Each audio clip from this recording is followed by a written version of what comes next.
Vous êtes en train de diriger un pays. Ce n'est pas une épicerie. Et certaines déclarations, il faut se préserver de le faire. Je pense que le général Tiani, il croit toujours être sur un terrain de guerre au lieu de se voir dans la peau d'un chef d'État. Et en tant que chef d'État, il y a certaines déclarations qu'on ne fait pas.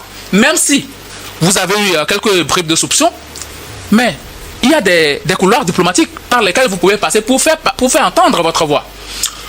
Est-ce que le Bénin aujourd'hui va accuser le Niger de déstabilisation parce que il y a des agents russes sur le territoire nigérien? Le Bénin ne l'a pas fait. Et pourquoi le Niger le fait? Aussi bien, vous avez le droit de coopérer avec qui vous voulez.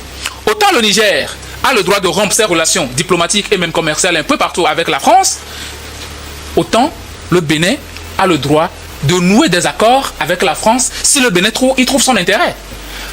Je ne pense pas, ou bien je ne vois pas en quoi les relations du Bénin avec la France doivent perturber le Niger. Aucunement. Aucunement. Le Bénin a le droit de coopérer avec qui il veut. Le Niger a le droit de coopérer avec qui il veut. Mais tout compte fait, vous êtes dans une même sous-région, vous partagez des relations commerciales et même entre les populations.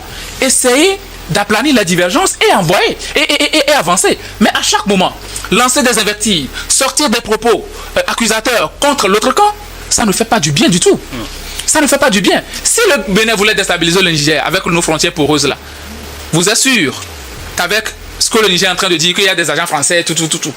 Les agents français là, ou bien même les occidentaux, ils ont beaucoup plus d'informations sur nos pays que nous-mêmes. Si ces gens-là veulent déstabiliser le Niger, ils allaient le faire depuis fort longtemps. Alors, ils allaient le faire depuis fort longtemps. À un moment donné, il faut arrêter ce genre d'accusation et puis faire avancer le pays. C'est trop paranoïaque. Adama, beaucoup s'interrogent à quoi joue effectivement Tiani. Vous savez, ça en est de trop. Ça en est de trop et je pense que le mutisme du Bénin face à cette dernière invective en est une preuve qu'en réalité, le Niger est dans une autre logique qui ne serait pas facile à comprendre. Voilà pourquoi d'ailleurs même le Bénin n'a plus jugé opportun de pouvoir intervenir et dire quoi que ce soit. Vous savez, remarquez à la pertinence le Bénin, lorsque les premières invectives du Niger étaient professées contre le Bénin, le président Talon est allé même jusqu'à solliciter que le Bénin puisse donc organiser une visite sur tout le territoire national du Bénin. Donc je me dis, ce coup d'éclat, cette atmosphère électrique, l'escalade verbale qui essaie donc de pérenniser le général Tiani est incompris par tout le monde.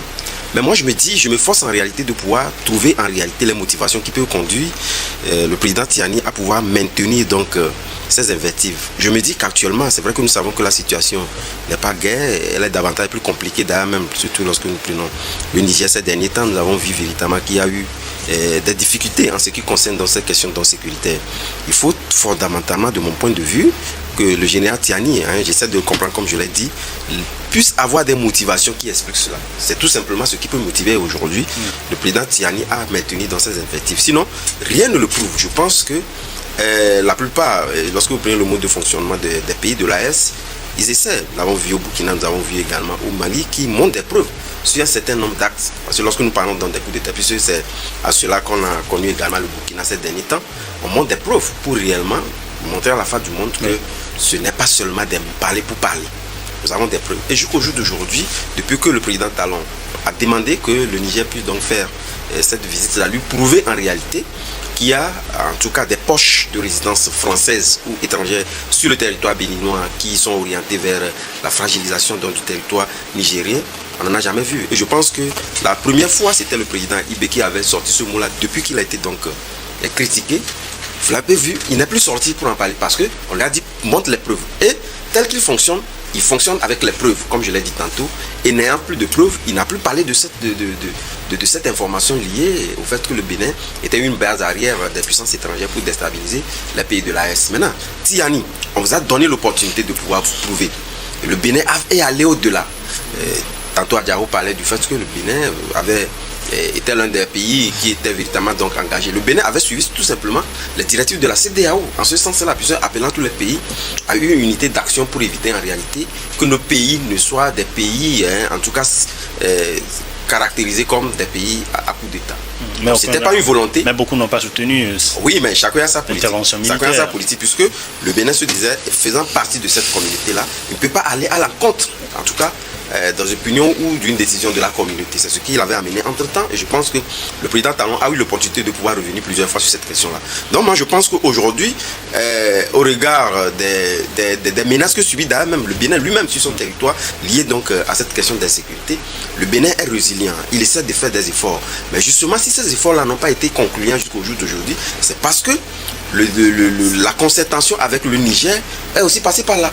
Parce que je me dis, pour résoudre la question sécuritaire, il faudrait quand même qu'il y ait une convergence de vue entre les pays. Mais étant donné que cette convergence de vue n'est pas d'actualité, vous allez constater que les renseignements, en tout cas entre ces deux pays et le Niger, puisque c'est une zone frontalière, notamment avec le Togo, le Burkina Faso, et une partie avec le Niger. À partir du moment où il n'y a plus cette convergence de vue qui est donc effritée à un niveau donné, cela favorise donc l'ennemi, et l'ennemi trouve donc des points de ralliement pour frapper aussi bien le Niger que le Bénin. C'est en cela que les deux pays aujourd'hui subissent donc cette attaque-là à sa société. Donc moi je pense que quelque part, cela ne profite pas ni l'un ni à l'autre. Il faudrait quand même que, à défaut que Tiani prouve en réalité que sur le territoire béninois, il y a des points névralgiques qui sont en tout cas des points qui ne favorisent pas la sécurité, d'aller vers une convergence de vue avec le Bénin pour faire en sorte qu'on puisse dépasser cette question et aller vers la résolution de cette question sécuritaire sur les deux territoires ou les deux frontières.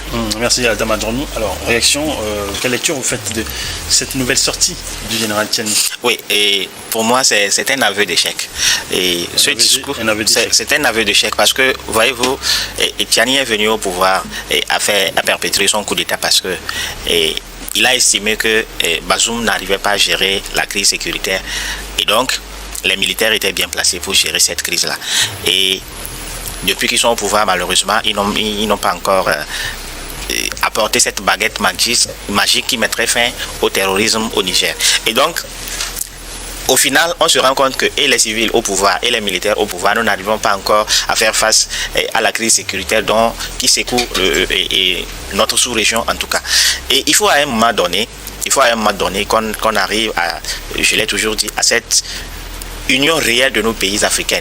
Comme Kwame Nkrumah le disait, l'Afrique doit s'unir ou périr. Cette situation concerne toute l'Afrique. Et donc, je ne vois pas l'intérêt du Bénin, que le Bénin gagnerait à déstabiliser le Niger à côté. Et en tant que chef d'État, en tant que président de la République, nous avons la diplomatie, avec ses règles. Et on ne peut pas se lever comme ça, faire des déclarations, sans apporter les preuves de ce que nous avançons. À un moment donné, comme le disait le doyen, il faut qu'on apprenne à accepter qu'on a échoué et qu'on réfléchisse à quoi faire pour vraiment résoudre nos problèmes en Afrique. Je vais aller plus loin pour dire que le président du Conseil s'est illustré dans cette crise-là. Alors, vous voulez parler du Togo? Je vais parler du Togo. Le président du Conseil s'est illustré vraiment en pacificateur lorsque le Ghana et le Mali plutôt et la Côte d'Ivoire, ça n'allait pas. Aujourd'hui, et c'est d'ailleurs le Togo qui était contre l'intervention militaire au Niger.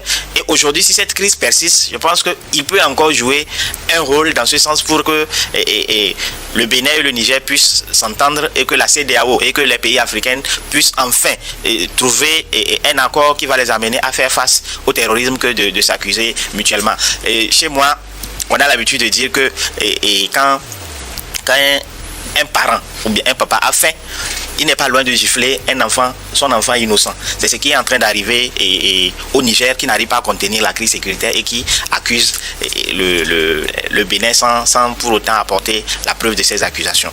Alors, je voudrais quand même préciser que vous avez là donné un proverbe qui n'est pas aussi conseillé que ça.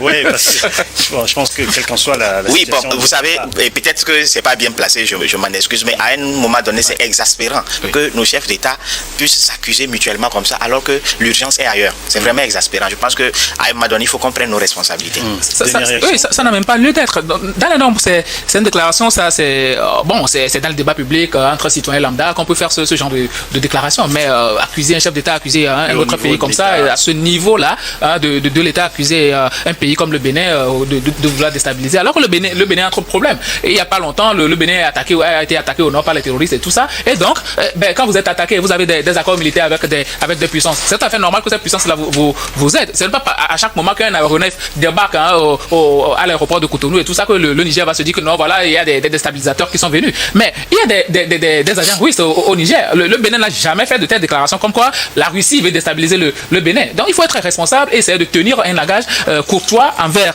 son prochain et surtout essayer de normaliser les relations entre les deux pays. Parce que ce qu'il est en train de faire, c'est une guerre d'ego. C'est une guerre d'ego, excusez-moi, avec le président Talon. Alors que bon, aujourd'hui, le président Talon ne regarde même plus là. Lui va quitter son poste présidentiel très bientôt. Et donc, dans les normes, il doit penser à normaliser les relations. Parce que ça, là, ce sont les populations qui en pâtissent. Ils ont fermé leurs frontières. Le Niger a fermé sa frontière. Le Bénin a ouvert sa frontière. Mais qui paie le prix fort? C'est le Niger. Parce que le Bénin, au moins, c'est un pays côtier. Donc, à un moment donné, il faut savoir raison garder et arrêter ce paranoïa-là. Merci, Adam. Alors, je vais dire Gabin Adiaro. Je parie que vous n'avez plus de réaction sur ce sujet. Non, je pense qu'on en a largement débattu. Moi, je voudrais plutôt compléter quelque chose. Et il y a guerre aujourd'hui entre l'Ukraine et la Russie. Et la France a sa position, la Russie a sa position. Mais malgré cela, la Russie et la France continuent de parler. Les États-Unis et la Russie continuent de parler. Je ne vois pas pourquoi, quand la Russie se retrouve dans un pays et la France dans un autre pays africain, que les deux pays africains s'affrontent. C'est inutile. Alors,